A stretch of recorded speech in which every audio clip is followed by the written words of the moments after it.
உங்களில் ஒருத்தனை இங்கே நிற்க வச்ச உங்களுக்கு நன்றி. வணக்கம். பிரஸ் அண்ட் மீடியாவுக்கு என்னோட வணக்கம். முதல்ல எல்லாருக்கும் தேங்க்ஸ் சொல்லிடுறேன். இந்த படம் நடக்க காரணமாக இருந்த எல்லாருக்கும் தேங்க்ஸ் சொல்லிடுறேன். அதில் முதல்ல வந்து AGS, Agoram sir, Ganesh sir, Suresh sir, அவங்களுக்கு சப்போர்ட்டாக இருக்க அர்ச்சனா மேம், ஐஸ்வர்யா மேம், அவங்களுக்கு சப்போர்ட்டாக இருக்கிற வெங்கட் மணிகம் சார். ஏஜிஎஸோட எனக்கு இருக்கிற ரிலேஷன்ஷிப் வந்து இப்போ ப்ரொஃபஷ்னல் தாண்டி ஒரு மாதிரி பர்சனல் ஆகிடுச்சு. ரொம்ப நேரத்தில் எமோஷ்னலாக ஃபீல் பண்ணுவேன். அது உங்களுக்கு தெரியும்னு நினைக்கிறேன், கன்வே ஆகும்னு நினைக்கிறேன். உங்களுக்கும் அதுதான் ஏன்னு தெரியும். எனக்கு ஹீரோவாக ஃபஸ்ட்டு வாய்ப்பு கொடுத்தவங்க ஏஜிஎஸ் தான். அதை தாண்டி ஒரு ரொம்ப ஹம்பிளாக, ரொம்ப கிரவுண்டடாக, ரொம்ப நல்ல மனிதர்களாக இருப்பாங்க. ப்ரொஃபஷ்னலாக பார்த்தா Agoram sir is a man of words.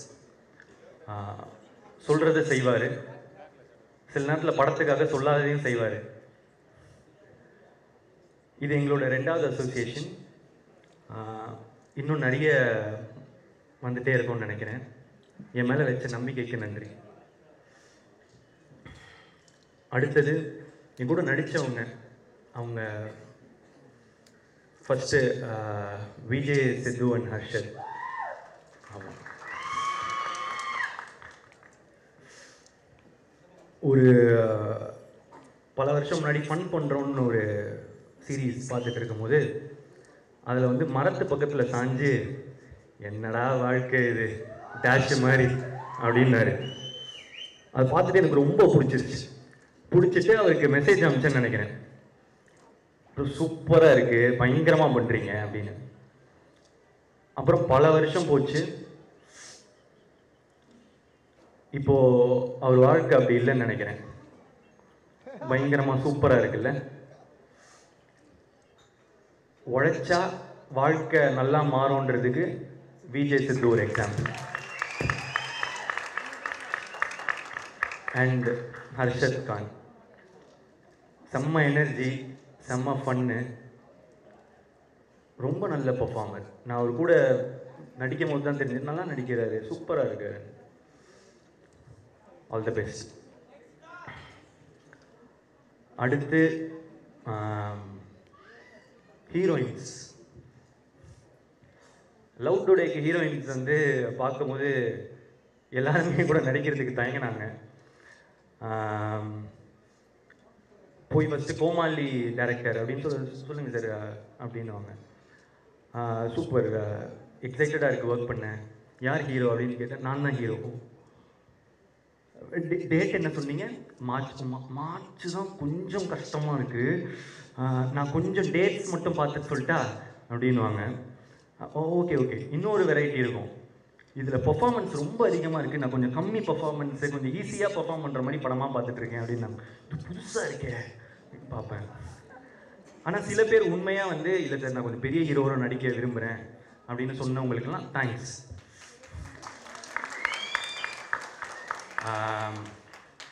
அப்படி இருந்த எனக்கு இந்த படத்தில் அனுபமா தான் ஹீரோயின்னு வந்து டைரக்டர் சொல்கிறாரு. ஒன் ஆஃப் த ஹீரோயின், கையில் கோச்சுக்காரு ஃபஸ்ட்டு வர அனுபமா ஹீரோயின் அப்படின்னு வந்து சொல்கிறாங்க. நம்ம வந்து பிரேமம் ரிலீஸ் ஆகும்போது காலேஜ் நினச்சி பார்த்துருப்போமா அனுபமாவே நம்ம ஹீரோயின்னு. ஸோ காலையில் அன்றைக்கி நாள் ஃபஸ்ட்டு செட்டில் நாள் அனுபமா வரான்னு சொன்னாங்க. ஆளுவா புழலிந்தீரத்துன்னு பாடிட்டு வைப்பில் இருந்தேன். ஆரோரம் இல்லா நேரத்து அப்படின்னு சொல்லிட்டு இருக்கும் போது அனுபமா வராங்க.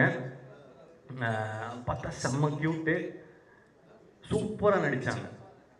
நான் வந்து அவள் அப்படி பர்ஃபார்மன்ஸ் அந்த மாதிரிலாம் நான் எக்ஸ்பெக்ட் பண்ணல. ஸோ தேங்க்யூ அனுபமா என்னோட நடித்ததுக்கு. அதுக்கடுத்து கயாது வந்து is a new talent to Tamil cinema. ஆனால் இப்போவே கயறு ஃபேன்ஸ்லாம் என்னை போட்டு அடிக்கிறாங்க. ஏன்டா பக்கத்தில் போகிற, கயாடு பக்கத்தில் போவாதா அந்த மாதிரி சொல்லிட்டு அடிக்கிறாங்க. பசங்களெல்லாம் பிடிச்சிட்டாங்க கயாடு ஆல்ரெடி. ஸோ ஒரு படம் ரிலீஸ் ஆகிறதுக்கு முன்னாடியே வந்து ஃபேன்ஸ் வர்றது வந்து ரொம்ப கஷ்டம். கயாடுக்கு அவ்வளோ பெரிய ஃபேன்ஸு.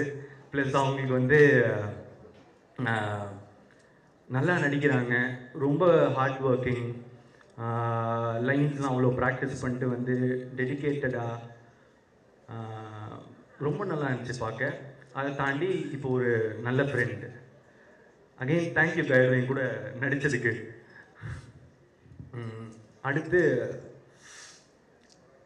மிஷ்கின் சார். இல்லை மிஷ்கின் சார் வந்து எனக்கு ஒரு டெய்லி வந்து ஒரு கிஃப்ட் தருவார். டெய்லியும் ஏதாவது ஒரு கிஃப்ட் வரும். எனக்கு மட்டும் இல்லை, ஆக்சுவலாக எல்லாருக்குமே தருவார். என்னோடய மேக்கப் ஆர்டிஸ்ட்டுக்கு வந்து ஒரு பர்த்டே கையை பார்த்தாரு, கையில் எதுவுமே இல்லை. கொஞ்சம் மேலே பார்த்தாரு, வாட்ச் இருந்துச்சு, கைட்டி கொடுத்துட்டாரு. அவ்வளோ நல்ல மனுஷன். ஆக்சுவலாக அவர் பேசுகிறது ஒருத்தருக்கு ஒரு மாதிரி இருக்கும். நான்லாம் ரொம்ப என்ஜாய் பண்ணுவேன். ஸோ அவருக்கு நான் என்ன சொல்லிக்க விரும்புகிறேன்னா, சார் நீங்கள் இருக்கிறதுலே கொடுத்த பெஸ்ட்டு கிஃப்ட்டு நீங்கள் தான். எனக்கு இந்த படத்துக்கு நீங்கள் தான் பெஸ்ட் கிஃப்ட்டு. எனக்கு நீங்கள் கிடைச்சதும் ஒரு பெரிய கிஃப்ட்டு சார். படத்தை அப்படி எலிவேட் பண்ணியிருக்காரு. Thank you sir. அடுத்து ஜிவிஎம் சார். அவரை எப்படி எல்லாரும் மக்கள்லாம் பார்க்குறாங்களோ அதே மாதிரி தான் இருக்கார். கிளாஸு மாசு. நான் அவரோட பர்ஃபார்மன்ஸ்லாம் பார்க்குறதுக்கு முன்னாடி அவர் பர்சனாலிட்டி தான் பார்த்துட்டு இருப்பேன். ஷூட்டில் எப்படி இருப்பார் அப்படின்னு சொல்லிட்டு உன்னிச்சு பார்த்துட்டு இருப்பேன். அவர் படத்தோட ஹீரோ மாதிரியே இருப்பார். அதுதான் நம்ம அனலைசிங் அவரை பார்க்கும்போது. Thank you sir.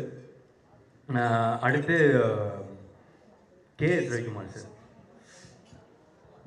KS Ravikumar sir வந்து நான் கோமாளியில் பார்க்கும்போது எனக்கு ரொம்ப பயமாக இருக்கும். ஏன்னா அவருக்கு தான் எல்லாமே தெரியுமே, நம்ம சொல்லி என்ன அப்படின்னு சொல்லிட்டு கொஞ்சம் பயமாக இருக்கும். ஆனால் அவர் ரொம்ப ஸ்வீட்டாக நடந்துக்க ஆரம்பித்தார். அந்த பயம் வந்து மரியாதையாக மாறிச்சு. ஆனால் இப்போது அவருக்கு தெரியாது. எனக்கு ஆக்சுவலாக அவரை பார்க்கும்போது ரொம்ப பாசமாக இருக்கும், எமோஷ்னலாக ஃபீல் ஆவேன். ஏன்னா அவர் கண்ணை பார்க்கும்போது எனக்கு அவர் தெரியும், அவர் எனக்காக நல்லது மட்டுமே நினைக்கிறாரு அப்படின்னு எனக்கு தெரிஞ்சது. எனக்கு ஒரு அப்பா மாதிரி அப்படின்னு சொல்லலாம். ஸோ கேஎஸ் ரவிக்குமாருக்கு சாருக்கு தேங்க்ஸ். அடுத்து ஜார்ஜ் மரியம் சார். அவர் மனுஷன் உண்மையிலே வந்து இன்னசென்ட் தாங்க. ஸ்க்ரீனில் பார்க்குறத மாதிரியே தான் அவர் உண்மையிலே இன்னசென்ட்டு. திடீர்னு வந்து அவர் ஏதாவது ஒரு லைன் மிஸ் ஆகிட்டாருன்னா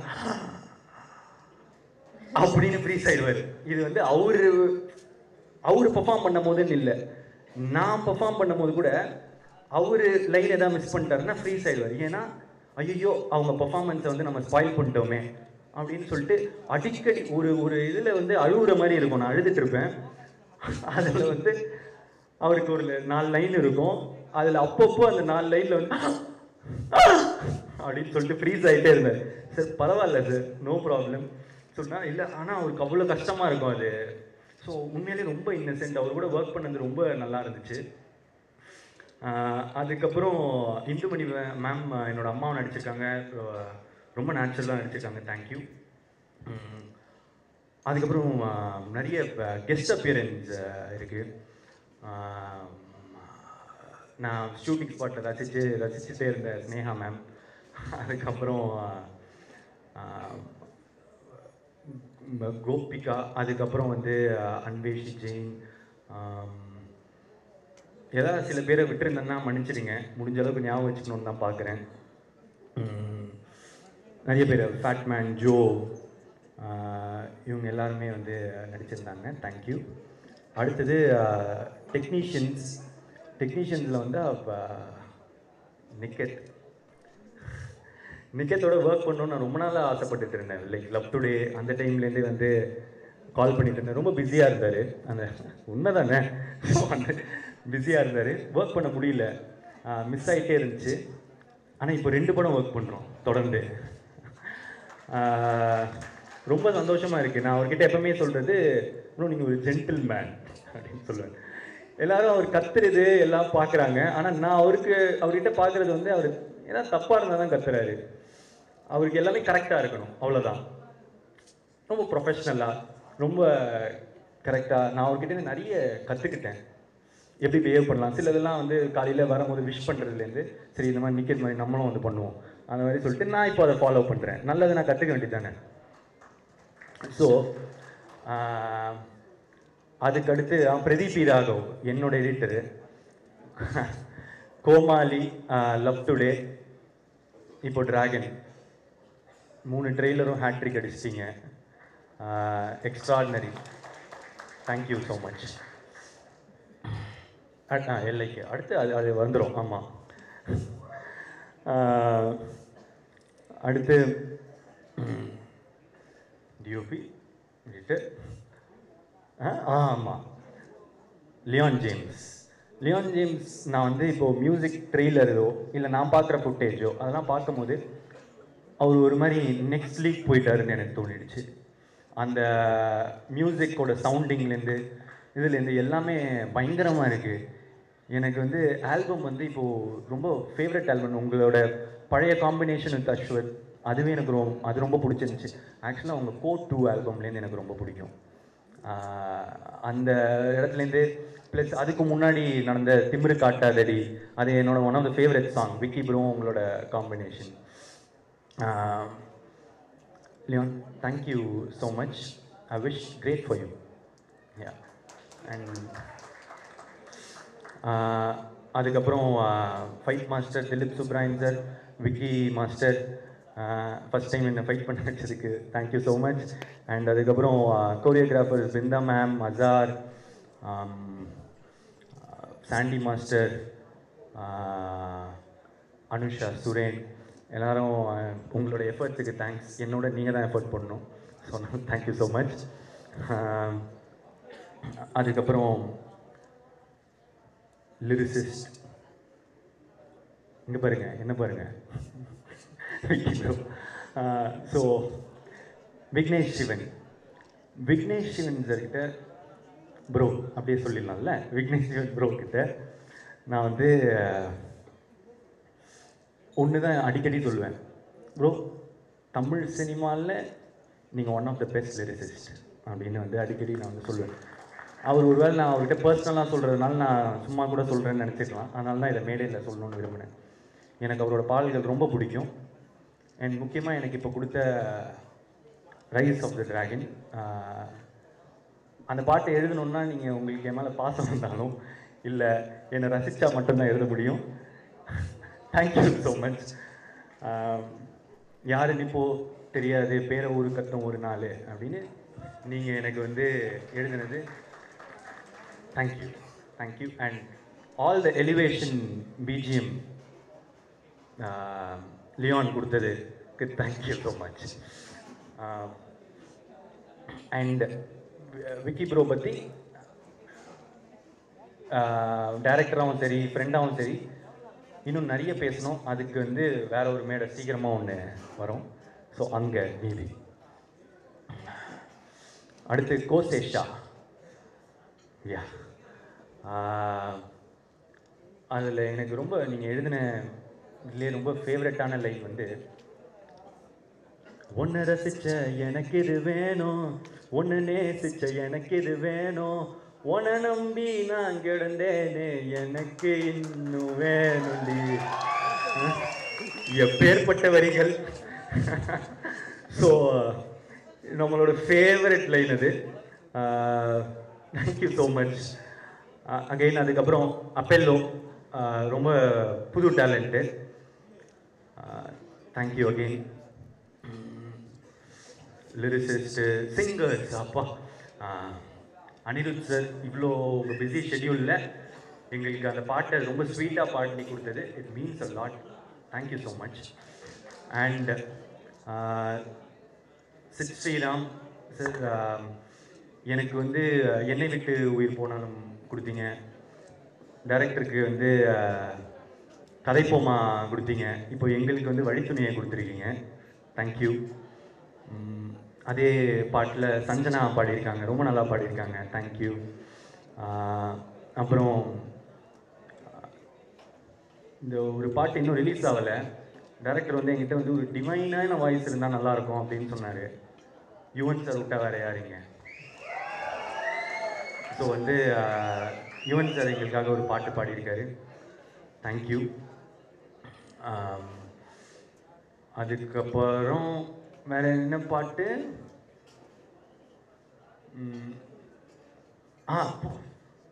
ஆமாம், எஸ்டிஆர்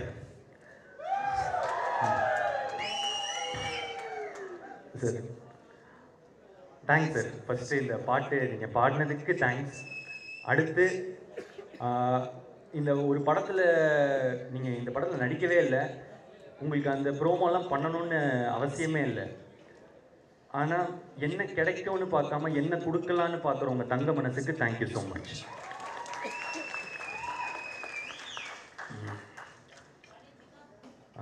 எப்போவுமே எனக்கு ஒரு சப்போர்ட்டாக இருந்திருக்காரு. எனக்கு யூஸ்வலாக நிறைய பேர் கால் பண்ணி விஷ் பண்ணுறது தொடர்ந்து அதெல்லாம் இல்லை. எனக்காக எப்போவுமே சப்போர்ட் பண்ணி எனக்காக விஷ் பண்ணிட்டு இருக்காரு. Thank you sir. அடுத்து ஏதாவது கண்டிப்பாக மிஸ் பண்ணுவோம் தான், பார்த்துக்கலாம். ஸோ வந்து அசிஸ்டன்ட் டைரக்டர்ஸ் தேங்க்யூ. அதுக்கப்புறம் நிக்கில் சார், மாலி சார், டிஸ்ட்ரிபியூட்டர்ஸ், தியேட்டர் ஓனர்ஸ், ட்ரெய்லர்லாம் பார்த்துட்ட பிறகு சூப்பராக மீம் போட்ட மீம் கிரியேட்டர்ஸ், இன்ஃப்ளூயன்சர்ஸ், எல்லாருக்கும் தேங்க்ஸ். ப்ரெஸ் அண்ட் மீடியாவுக்கு தேங்க்ஸ்.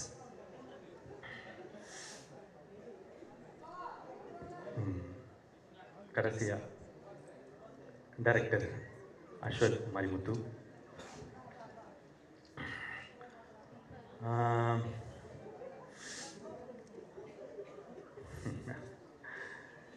பத்து வருஷம் ஒரு மாதிரி நட்பா நிறைய ஓடுது. என்னென்னா சரி ஃப்ரெண்டு கூட படம் பண்ணுறோம் அப்படின்றது தான் ஃபஸ்ட்டு மைண்ட் செட்டாக இருந்துச்சு. ஆனால் எனக்கு ஒரு ஃப்ரெண்டாக தெரியும், ஒரு ரைட்டராக தெரியும், ஆனால் டைரக்டராக தெரியாது எப்படி ஒர்க் பண்ணுவாருலாம். அவர் எப்படிப்பட்ட ஒரு டைரக்டர்னு நான் உங்களுக்கு சொல்கிறேன். டப்பிங்கில் வந்து நான் போய் உட்காடுறேன்.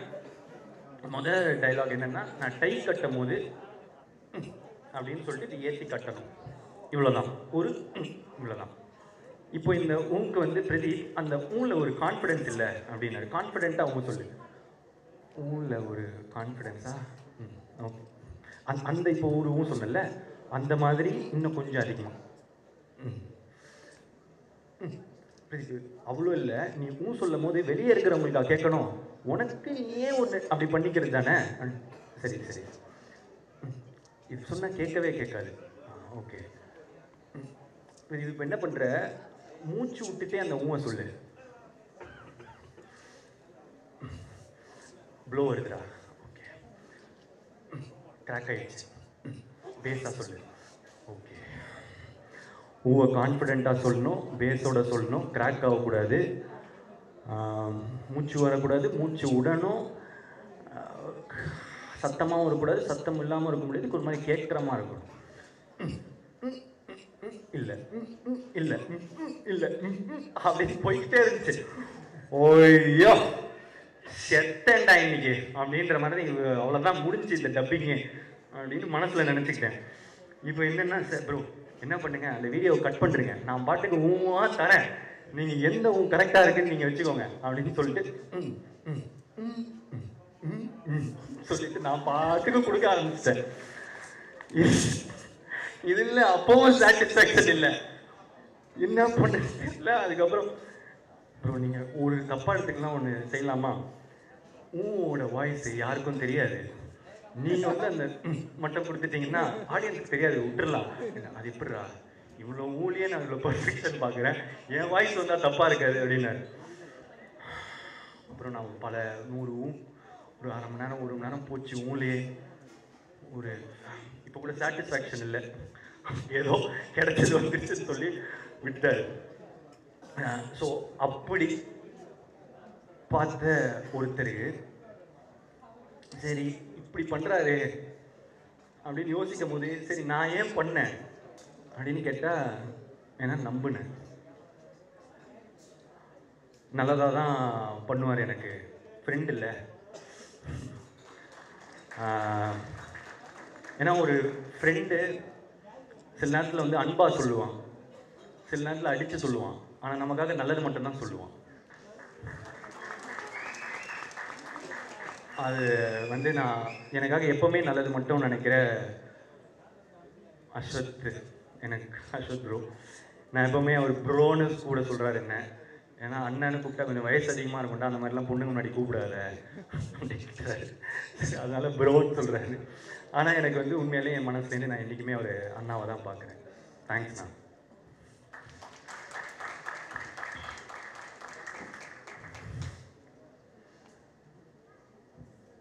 இந்த நம்பிக்கையை தாண்டி ஃப்ரெண்டுன்னு மட்டும் நம்ப முடியுமா? படம் இல்லை, பிஸ்னஸ் வேறு. ஸோ அதனால் ஆனால் பார்த்தா ஓமை கடவுளேன்னு ஒரு பிளாக் பஸ்டர் ஃபிலிம் கொடுத்துருக்காரு. சரி, டேரக்டர் சொன்னால் கண்டிப்பாக அப்போது விட்டு கொடுத்த டேரக்டர்னால் கண்டிப்பாக நல்லா தானே இருக்கணும் அப்படின்னு சொல்லிட்டு எல்லா நம்பிக்கையோட பண்ண படம் தான் டிராகன். இந்த டிராகனில் வந்து நான் அவ்வளோவா பண்ணலைங்க. அவர் என்ன பண்ணியிருக்காரோ, அவர் எனக்கு என்ன சொல்லி கொடுத்தாரோ அதுதான் பண்ணேன். உண்மையான டிராகன் வந்து அவர் தான். So thank you Ashok bro. இப்போ மேட்ருக்கு வருவோம். இப்போ என்னென்னா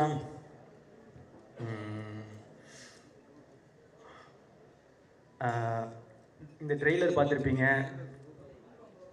டிராகன் என்ன சொல்கிறான், அரியர்லாம் கொரியர் மாதிரி அது பாட்டுக்கு வந்துக்கினே இருக்கும், நம்ம சைனை போட்டு அமுச்சிக்கினே இருக்கணும் அப்படின்ற மீட்டர் தான் இந்த படமாக உங்களுக்குலாம் தெரிய வரும். ஆனால் பிரதீப் என்ன சொல்கிறான், அரியர் மாசு இல்லை, படித்தாதான் மாசு.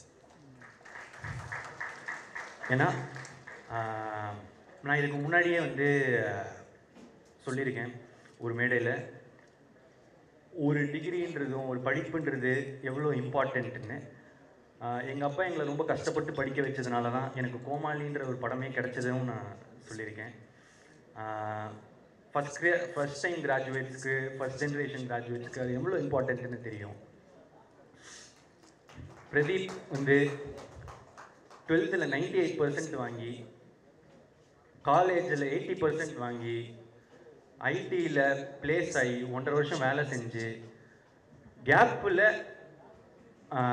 சாட்டர்டே சண்டே ஆனால் ஷார்ட் ஃபிலிம்ஸ் எடுத்து, நிறைய புக்ஸ் படித்து, நிறைய டுட்டோரியல்ஸ் படித்து தான் நான் வந்து இங்கே வந்திருக்கேன். ஸோ படிப்பு, லேர்னிங், கற்றுக்கிறது அதுதான் முக்கியம், அது ரொம்ப இம்பார்ட்டன்ட். அந்த மாதிரி ஒரு நல்ல விஷயத்தை தான் இந்த படமும் சொல்லுது.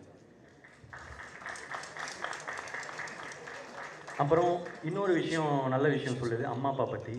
நான் ஏற்கனவே சொன்னது தான், என்னென்னா சில பேர் முன்னாடி பார்த்து சிரிப்பாங்க, பின்னாடி போய் மறைப்பாங்க. ஆனால் முன்னாடி பின்னாடி எல்லா சைட்லேயும் நமக்காக சிரிக்கிறவங்க, நல்லதே நினைக்கிறவங்க நம்ம அம்மா அப்பா மட்டும்தான். அதுதான் இந்த டிராகனும் திரும்ப சொல்லுது. லாஸ்ட்டாக இந்த நேரத்தில்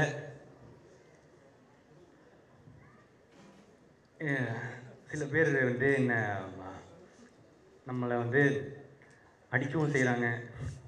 அதை நான் பார்த்துட்டு தான் இருக்கேன். அது யார், எதுக்கு, அதெல்லாம் அதுக்குள்ளே போவேனா. ஆனால் அவங்களுக்கெல்லாம் நான் ஒன்று தான் சொல்லிக்க விரும்புகிறேன்.